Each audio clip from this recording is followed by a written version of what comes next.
कवन गाँव के ऊंची मंदिरवा, कवन गाँव के नीची मंदिरवा, कवन गाँव के ऊंची मंदिरवा, कवन गाँव के नीची मंदिरवा।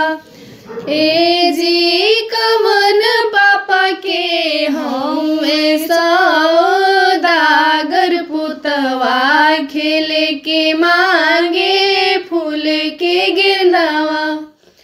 ए जी कवन पापा के हमें सौदागर पुतवा, खेले के मांगे फूल के गिरनवा।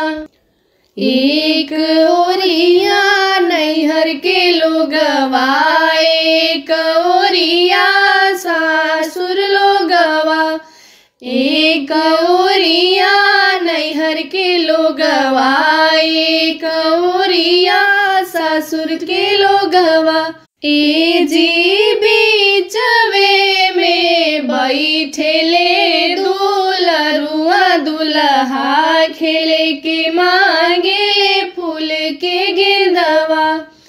ए जी बीचवे में बैठेले दुलरुआ दुल्हा, खेले के मांगे फूल के गिरनवा।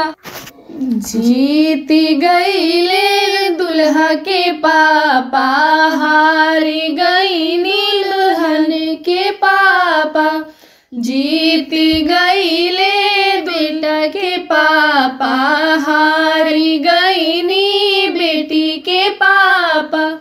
ए जी ताली ठोक के बैठेले दुल्हा के पापा, हमर पापा जीती गईनी।